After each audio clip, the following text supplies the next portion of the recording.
예, 이번 시간에 우리 파트 7 간이 또는 지급명세서 간이 지급명세서와 지급명세서 그 다음에 기타 제출 서류에 대한 부분 정리를 해보도록 하겠습니다. 자, 우리 지급명세서 관련되는 부분 한번 보시면 지급명세서가 어떻게 생겼느냐 하는 부분입니다. 지급명세서 어떻게 생겼는지 여러분들한테 질문을 드리면 지급명세서 본 적이 없다라고 하시는 분들 많습니다. 어떻게 생겼는지 한 번도 뭐 말은 많이 들었는데 미제출하면 가산세도 나온다 뭐다 말은 많이 들었는데 어떻게 생겼는지 모른다라는 거죠. 근데 여러분들은 지급명세서를 항상 보면서 업무를 하게 돼 있습니다. 그런데도 불구하고 못 봤다라고 하시는 분들 많은데 자기가 보고 싶은 것만 봐서 그렇습니다. 지급명세서는 이렇게 생겼습니다. 근로소득 원천징수 영수증 밑에 지급명세서가 항상 나옵니다. 그러니까 원천징수 영수증은 소득자와 소득지급자 간에 서로 주고받는 겁니다. 내가 이만큼 소득을 줬고 세금을 이만큼 원천징수했다라는 걸 확인시켜주는 영수증 역할을 합니다. 그 다음에 그 중에 원천징수 의무자가 한 장을 세무서에다 제출하는 거 있죠. 그게 지급명세서입니다. 그러니까 원천징수 영수증과 지급명세서는 똑같다라고 보시면 됩니다. 그래서 이렇게 정리를 하시면 되겠고, 자, 지급명세서 제출 대상 소득과 제출 기한을 보겠습니다. 근로소득, 퇴직소득, 사업소득, 종교인소득은 무조건 3월 10일까지 제출을 합니다. 자, 그 다음에 이자, 배당, 연금, 기타 소득은 2월 말일까지 제출하고요. 일용근로소득은 지급일이 속하는 달에 다음 달 말일까지 제출을 합니다. 자, 그래서 우리가 연말정산 시즌이 끝나고 나면 지급명세서 제출이 요 두 가지로 이렇게 구분되어 있죠. 구분되어 있기 때문에 우리는 실무적으로는 무조건 2월 말일까지 그냥 업무를 종료를 하시는 게 좋습니다. 연말정산도 2월 말까지 끝내고 지급명세서도 2월 말까지 제출을 해버려야지 3월 10일까지 가다 보면 이자, 배당, 연금, 기타 소득이 3월 10일까지 잘못 넘어가는 경우가 생깁니다. 그런 경우에 가산세가 무조건 나오기 때문에 이렇게 구분되어 있을 때는 업무를 조금 빨리 해서 연말정산 끝내고 지급명세서도 2월 말까지 다 제출을 하시는 게 좋을 것 같습니다. 자, 휴업이나 폐업한 경우에 어떻게 되느냐 하는 건데, 휴업, 폐업한 경우에 일용근로하고 일용근로 외소득이 약간 다릅니다. 일용근로는 휴업일, 폐업일 또는 해산일이 속하는 달에 다음 달 말일까지 제출하도록 되어 있습니다. 근데 일용근로 외에는 다음 달 말일까지로 되어 있습니다. 요게 약간 차이가 있다라는 거죠. 일용근로는 어쨌든 지급일이 속하는 달에 다음 달 말일까지, 휴업일이 속하는 달에 다음 달 말일까지인데 그 외에는 다음 달 말일까지로 되어 있다라는 겁니다. 그러니까 휴폐업한 경우에 어떻게 할 거냐? 다음 달 말일까지 그냥 정리하시면 돼요. 휴업은 아니겠지만 폐업의 경우에는 어떻게 되죠? 폐업의 경우에는 그러니까 일반적으로 폐업하게 되면 지급명세서도 제출해야 되지만 부가세 신고도 해야 되죠. 부가세 신고 언제까지 합니까? 폐업일에 다음 달 25일까지 부가세 신고하고 그 달 말까지 그냥 지급명세서 다 제출한다라고 생각하시고 제출을 해버리는 게 좋겠다라는 겁니다. 자, 그다음에 그래서 월별, 반기별 납부자도 모두 제출해야 됩니다. 지급명세서는 월별 납부자 구분 없이 모두 제출한다라는 거 기억을 하시면 되겠습니다. 자, 지급명세서 제출 불성실 가산세를 한번 보면 미제출했을 때 어떻게 되느냐? 제출하지 않는 금액에 대해서 1%입니다. 일용근로소득은 0.25%고요. 제출은 했는데 불분명하거나 사실과 다른 제출은 어떻게 되느냐? 그 금액의 1%입니다. 그러니까 가산세는 어차피 1%다라고 보시면 되겠습니다. 지연제출, 제출기한이 3개월 이내, 지난 후 3개월 이내에 제출하게 되면 지급금액의 0.5%입니다. 절반 금액이 낮춰졌고요. 일용근로소득은 지난 후 1개월 내에 제출하면 0.125%로 낮아집니다. 가산세율은 다른 가산세율에 비해서는 조금 낮은 편입니다. 1%가 낮은 편이긴 하지만 지급명세서 미제출과 관련되는 부분은 만약에 우리 회사 지급명세서 미제출했다라고 하면 어떤 직원의 한 사람만 누락을 했다면 그나마 다행이지만 미제출이나 지연제출은 보면 전체를 누락하는 경우가 많습니다. 전체를 누락하게 되면 엄청나게 큰 가산세가 나올 수 있습니다. 그래서 주의하셔야 됩니다. 가산세 적용 사례를 보면 소득 구분 착오가 되겠습니다. 근로소득을 기타소득으로 제출할 경우에 가산세 적용하느냐 하는 건데 가산세 적용합니다. 그 다음에 단순 착오로 원천징수 의무자와 소득자 명의가 오류가 있을 경우에 어떻게 되느냐? 지급명세서 보고불성실 가산세 적용합니다. 그러니까 정확하게 제출을 해달라고 요구를 하고 있습니다. 자, 지급명세서 미제출 가산세 적용 시에 지급명세서 제출 의무가 어떻게 되느냐. 지급명세서 제출을 안 해갖고 가산세 부과됐다라고 했을 때 지급명세서 제출 안 해도 되느냐라는 건데, 가산세 부과 여부와 상관없이 지급명세서는 제출을 하셔야 됩니다. 원천징수 의무자가 지급명세서 제출 기한까지 의무 불이행해서 지급명세서 미제출 가산세를 신고 납부하였다 하더라도 지급명세서 제출에 면제 특례에 열거되어 있지 않는 경우에는 지급명세서 제출이 면제되는 건 아니다라는 겁니다. 제출을 하셔야 됩니다. 왜냐하면 지급명세서를 제출해줘야 그 지급자의 소득자에 대한 추가적인 과세 문제를 확인을 할 수 있기 때문에 그렇습니다. 자, 근로소득 간이 지급명세서에 대한 부분을 한번 확인을 해보겠습니다. 자, 상용 근로자에게 지급하는 근로소득은 지급일을 기준으로 해서 지급일이 속하는 반기의 마지막 달 다음 달 말일까지입니다. 자, 반기의 마지막 달이니까 6월 말일이나 12월 31일이 되겠죠. 그 달 다음 달 말일까지. 그래서 7월 31일과 1월 31일 날 상용 근로자에 대해서는 간이 지급명세서를 제출하셔야 됩니다. 자, 두 번째, 원천징수 대상 사업소득은 지급일이 속하는 달에 다음 달 말일까지 제출을 하셔야 됩니다. 매월 제출을 한다라는 거죠. 매월 제출하는 거고요. 상용 근로자에 대해서도 내년도부터는 7월 달부터는 원래 매월 제출하는 걸로 법이 개정이 될 예정이었는데 그 부분이 이번 국회에서는 개정 안 되었습니다. 그러니까 기존대로 쭉 가시면 됩니다.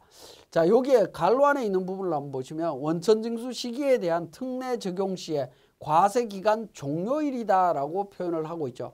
원천징수 시기에 대한 특례는 11월 달 급여를 12월 달에 미지급하면 12월 말일 날 지급한 걸로 보고 원천징수를 해라라는 거고요. 12월 달 급여를 2월 말까지 미지급하면 2월 말일 날 지급한 걸로 보고 원천징수를 하라라는 겁니다. 이런 특례가 적용되는 경우에는 12월 달 급여를 미지급하면 12월 달에 지급한 걸로 보고 원천징수를 해라라는 겁니다. 그러니까 지급명세서를 내라라는 겁니다. 간이 지급명세서를 제출하라. 이건 실무적으로는 조금 문제가 있습니다. 문제가 있지만 어쨌든 원천징수에 대한 시기에 대한 특례가 적용될 때는 과세기간 종료일이기 때문에 자, 미지급분에 대해서도 무조건 12월 31일 날 지급한 걸로 보고 1월 말일까지 제출을 하라라는 겁니다. 자, 그 부분 좀 주의를 하셔야 되겠습니다. 자, 휴업, 폐업 또는 해산한 경우에도 상용 근로자에게 지급하는 근로소득, 휴업일이 속하는 반기의 마지막 달에 다음 달 말일까지 제출하시면 되고요. 원천징수 대상 사업소득인 경우에 휴업일 등이 속하는 달에 다음 달 말일까지 제출하시면 됩니다. 자, 간이 지급명세서는 다음 달 말일로 되어 있고요. 그죠? 간이 지급명세서는 다음 달 말일까지. 그 다음에 일반적인 지급명세서는 다음 달 말일까지로 되어 있었죠. 이게 규정이 조금씩 한 달씩 뭐 엇나가는 부분이 있습니다. 이런 부분들은 실무적으로 보면 담당자 입장에서는 굉장히 혼란스러운 부분 중에 하나입니다.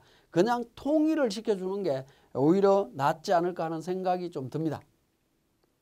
그래서 간이 지급명세서도 월별, 반기별 납부자 구분하지 않고 모두 제출하는 거다라는 거 기억하시고요. 자, 간이 지급명세서 미제출과 관련되는 부분, 가산세 어떻게 되는지 하는 건데, 미제출했을 때 제출하지 않은 부분에 대한 지급금액의 0.25% 가산세를 매깁니다. 자, 제출은 했는데 불분명하거나 사실과 다를 때에는 0.25%고요. 지연 제출했을 때 3개월 이내에 제출하게 되면 0.125%로 가산세율은 낮아집니다. 자, 가산세율 제가 지급명세서와 관련되는 부분은 계속 말씀드리지만 가산세율이 중요한 것이 아니라 이게 적용되게 되면 가산세율은 낮지만 가산세 금액이 엄청 크다라는 겁니다. 그래서 누락되지 않도록 주의해서 살펴보실 필요가 있습니다. 자, 간이 지급명세서 제출과 관련되는 사례를 한번 보시면요. 2021년 상반기에 이미 6월 귀속 7월 지급분을 포함해서 간이 지급명세서를 제출했습니다. 제출했는데 21년도 하반기에 7월분을 지급할 때 다시 제출해야 되느냐 하는 건데 다시 제출하라라는 겁니다. 지급분을 기준으로 하기 때문에 지급일을 기준으로 하기 때문에 다시 제출을 하라라고 이야기를 하고 있습니다. 상반기 제출 여부와 상관없이 7월 지급분은 하반기에 제출해야 된다라고 이야기를 하고 있습니다. 자, 그 다음에 21년 12월 급여를 22년도 1월 달에 지급하는 경우에 간이지급명세서 어떻게 되냐. 1월 달에 지급하는 경우에 22년도 12월 달 급여는 어떻게 되죠? 원래 12월 말까지 지급하지 않으면 그러니까 2월 말까지 지급하지 않으면 2월 말일 날 지급하는 걸로 보고 원천징수하도록 돼 있죠. 자, 그 원천징수 시기 특례가 적용되는 경우에는 그러니까 과세기간 종료일 기준으로 제출하라라고 되어 있습니다. 그래서 근무한 연도가 지난 후에 지급하는 소득도 제출 대상이다라는 겁니다. 원천징수 시기 특례가 적용되는 경우 과세기간 종료일을 지급일로 규정하고 있으며 간이지급명세서 작성 방법에서 21년 12월분 급여를 22년 1월에 지급한 경우에도 간이지급명세서 제출 대상으로 규정하고 있다라는 겁니다. 원천징수 대상 사업소득도 동일합니다. 자, 이 부분은 실무적으로는 조금 문제점이 있습니다. 문제점이 있는데 어쨌든 이런 형태로 작성 방법이라고 하는 해설에서 이렇게 설명을 하고 있습니다. 그래서 반드시 한번 확인해 보시고 맞춰서 제출을 하셔야 될 것 같습니다. 자, 지금까지 설명드린 내용을 바탕으로 우리 세무사랑 프로에서 지급명세서 제출 과정을 살펴보겠습니다. 자, 교재 485페이지에 지급명세서 제출 방법에 대한 부분 나옵니다. 자, 간이지급명세서 제출과 관련되는 부분 살펴보겠습니다. 상용 근로자 근로소득 간이지급명세서 부분인데요. 자, 간이지급명세서는 연말정산 관리 쪽에 보시면 근로소득 간이지급명세서가 나오죠. 자, 근로소득 간이지급명세서 하반기는 7월부터 12월까지 해서 데이터 불러와서 작성하시면 됩니다. 그러면 7월 달부터 12월 달까지 급여 대장상에 있는 내용 자동으로 반영이 될 겁니다. 이 부분을 그러니까 우리 마감해서 제출을 하시면 됩니다. 마감해서 제출하시면 되고요. 크게 어려운 부분은 없습니다. 자, 그 다음에 486페이지에 원천징수 대상 사업소득 간이지급명세서가 되겠습니다. 자, 사업소득 간이지급명세서는 매월 제출하도록 되어 있죠. 그래서 사업 기타 종교 쪽에 가셔갖고 보시면 사업소득 관리 쪽에 간이지급명세서가 있습니다. 자, 간이지급명세서 하반기부터는 월별로 처리하도록 되어 있습니다.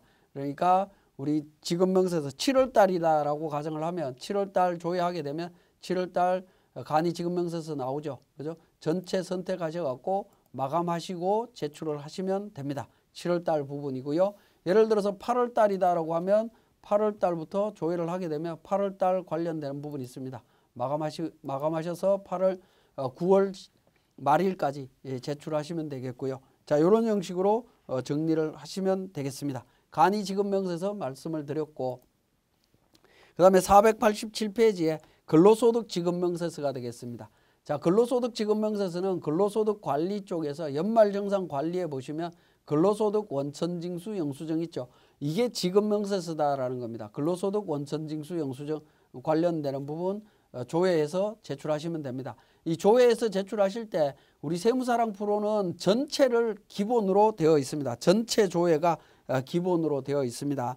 이 부분으로 조회를 하셔야 되는 거지, 이걸 잘못 조회를 하셔갖고 말풍선 눌러보면 계속 중도 전체가 있는데 2번 전체로 하셔야 됩니다. 전체로 하셔야지 그러니까 혹시 계속 근로자만 하거나 또는 중도만 선택하게 되면 중도 퇴사자에 대한 부분이 누락될 수 있습니다. 누락될 수 있기 때문에 조심을 하셔야 됩니다. 자, 그래서 중도 퇴사자도 포함된 전체로 조회를 하셔갖고 마감해서 그러니까 제출한다라고 보시면 되겠습니다. 우리 세무사랑 프로는 기본적으로 자동 처리되도록 되어 있습니다. 오류가 있는데 제가 강제로 마감하도록 하겠습니다.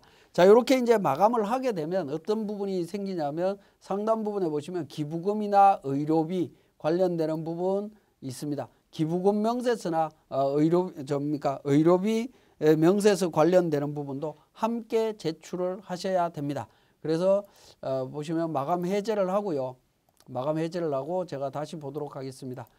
자, 연말정산 관리 쪽에 보시면 추가자료 입력 밑에 신용카드 소득명세, 그 다음에 의료비 지급명세, 기부금 명세서가 있습니다. 자, 의료비 지급명세서 클릭하게 되면 백두산 안기부 관련되는 의료비 있죠. 그죠? 이 부분도 같이 제출을 하게 되는데 지급명세서 마감하게 되면 자동으로 마감이 됩니다.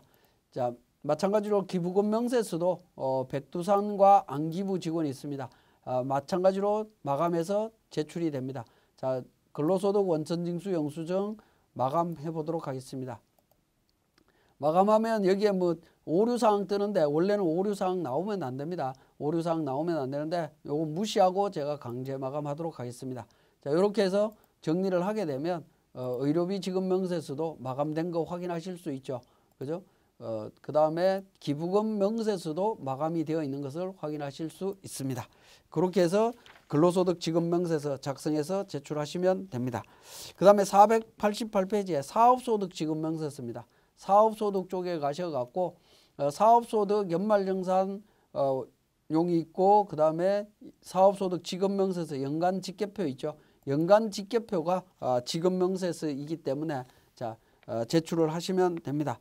자, 요때 제출하실 때 주의하실 거는 뭐냐면 귀속 기준으로 제출을 할 거냐 아니면 지급 기준으로 할 거냐라는 겁니다. 원칙은 지급 기준입니다. 원칙은 지급 기준이지만 우리 실무적으로는 귀속 기준으로 처리하는 게 제가 봤을 때는 실무적으로 오히려 좀 더 편리한 측면이 있는 것 같습니다. 그래서 귀속 기준보다는 지급 기준보다는 귀속 기준으로 처리를 하시면 좋지 않을까 하는 생각입니다.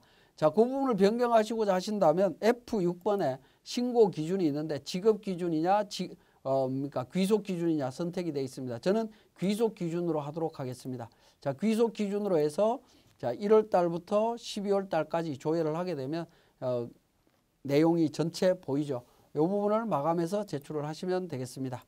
자, 그 다음에 489페이지에 연말정산용 관련되는 부분이 있습니다. 자, 연말정산 관련되는 부분은 사업소득 원천징수 영수증에서 연말정산 부분이 있죠. 자, 이 부분도 마찬가지로 마감해서 제출을 하시면 됩니다. 연말정산용 관련되는 부분 마감을 했고요. 자, 기타소득과 관련되는 부분입니다. 기타소득 관리 쪽에서 기타소득 원천징수 영수증에서 내용이 나옵니다. 자, 기타소득 관련되는 부분 나오죠. 지급명세서 영수증에서 내용이 나옵니다. 자, 이 부분도 신고 기준에 보시면 귀속과 지급이 나옵니다. 저는 귀속 기준으로 하겠습니다. 1월부터 12월까지 해서 김기타 관련해서 마감 처리하시면 됩니다. 자, 지금까지 신고했던 내용들 그대로 쭉 반영을 하는 부분들입니다. 자, 그 다음에 이자 배당 소득에 대해서 원천징수 영수증이 있습니다. 자, 이 부분도 1월부터 12월까지 마찬가지로 귀속 지급 기준이 있습니다. 자, 이 부분도 선택하셔서 마감 처리하시면 지급명세서 제출하실 수 있습니다.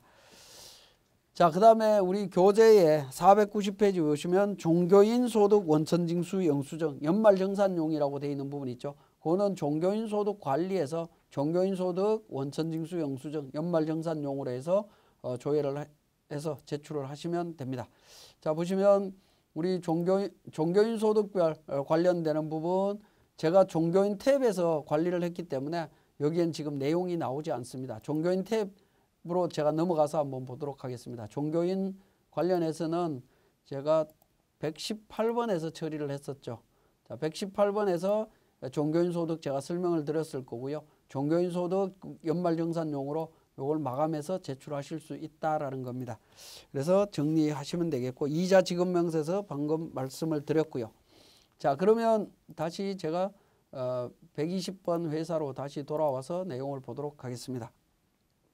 자, 지급명세서 전체적으로 다 마감을 했습니다. 마감을 했으면 우리 지급명세서를 이제 제출을 해야 되겠죠. 제출을 할 때 전자신고 탭에 보시면 지급명세서 전자신고 연말정산용이라고 있습니다.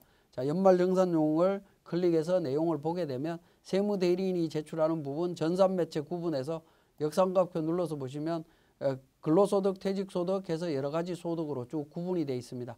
과거에는 기부금 명세서와 의료비 지급 명세서를 별도로 제출을 하는 형태로 취했습니다만 지금은 그렇지는 않습니다. 일괄 그러니까 근로소득 지급 명세서와 함께 제출이 되도록 되어 있습니다. 그래서 연간 제출 부분을 해서 선택해서 처리를 하시면 됩니다. 자, 그러면 그러니까 종교 한라 해서 이제 두 회사가 나오죠. 선택해서 마감하시면 되겠고요. 퇴직소득도 마찬가지입니다. 지급명세서 제출 코드에서 하시게 되면 내용이 나옵니다. 요거 마감해서 제작해서 제출을 하시면 됩니다.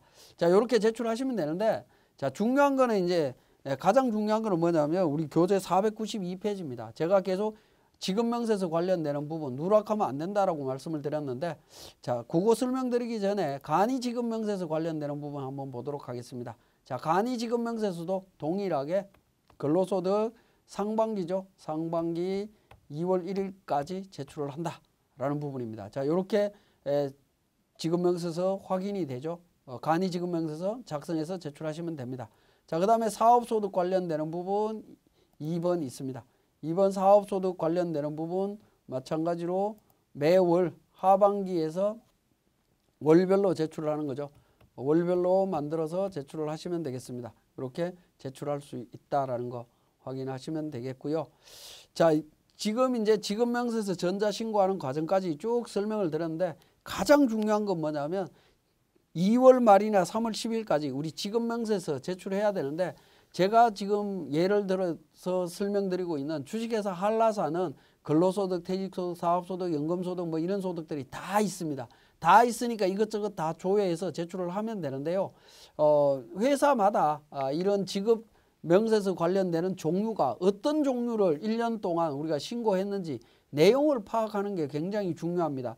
그게 뭡니까? 세무대리인들 같은 경우에는 관리하는 거래처가 많은 경우에 거래처들마다 근로소득이 있는 경우, 퇴직소득이 있는 경우 뭐 다양하게 있을 수가 있죠. 그걸 일일이 구분해서 제출하기가 힘들다라는 겁니다. 힘들기 때문에 그걸 관리할 수 있는 부분을 제가 말씀을 드리겠습니다. 세무신고 서류에 보시면 하단 부분에 중간에 원천신고 검토표라는 게 있습니다. 자, 원천신고 검토표를 통해서 지급명세서 여부를 확인하시면 됩니다. 자, 급여자료 입력 탭에 보시면 급여, 일반 급여가 되겠습니다. 일반 급여가 12달치가 다 있죠. 그죠? 12달 내용이 있기 때문에 여기에 간이지급명세서 제출해야 되고, 그 다음에 뭡니까? 간이지급명세서 제출해야 되고, 근로소득에 대한 지급명세서도 3월 10일까지 제출해야 된다는 거 확인하실 수 있습니다. 그 다음에 두 번째 탭으로 들어가 보면 일용사업 기타 관련되는 여러 가지가 있는데요. 자, 일용직 급여 있죠. 일용직 급여 있으니까 일용직에 대한 지급명세서 제출 여부 확인하셔야 되겠고, 사업소득 관련되는 부분이 있습니다. 사업소득 관련되는 부분 내용이 있다 보니까 사업소득에 대해서 간이지급명세서 제출했는지, 그 다음에 일괄 제출해야 되는 3월 10일까지 제출해야 되는 확정지급명세서에 대한 정보 제출했는지 확인하실 수 있겠고, 퇴직소득 있을 때 퇴직소득에 대한 지급명세서, 기타소득 내용이 있으니까 기타소득에 대한 지급명세서 제출해야 될 거고요. 이자 배당 소득이 있습니다. 이자 배당도 있으니까 지급명세서도 제출을 해야 됩니다. 그래서 우리가 그러니까 우리 세무사랑 프로에서 제공해주고 있는 원천신고 검토표를 통해 갖고 원천신고 검토표를 통해서 그러니까 확정 지급명세서 제출 여부를 검토할 수 있습니다. 그래서 자료를 보시고 지급명세서 제출 여부를 확인하시고 지급명세서 제출과 관련해서 누락되지 않도록 처리하셔야 되겠습니다. 자, 지금까지 우리 세무사랑 프로를 활용해서 2021년 귀속 연말정산 신고 실무 관련되는 부분들을 계속 설명을 드렸습니다. 자, 이 부분은 지금 제가 강의 진행하고 있는 현 시점에 국세청 연말정산 간소화 자료라든가 또는 세무사랑 프로의 프로그램 환경 속에서 설명을 드렸습니다. 근데 이 부분이 조금 변경이 될 수 있는데요. 크게 변경되지는 않을 것 같고, 제가 또 설명드렸던 부분들 중에 조금 부족한 부분들은 우리 교재 내용에 자세히 설명이 되어 있으니까 그 교재를 활용해서 처리하는 걸로 여러분들한테 부탁드리면서 교육을 마치도록 하겠습니다. 다음번에 좀 더 좋은 교육으로 찾아뵙도록 하겠습니다. 수고하셨습니다.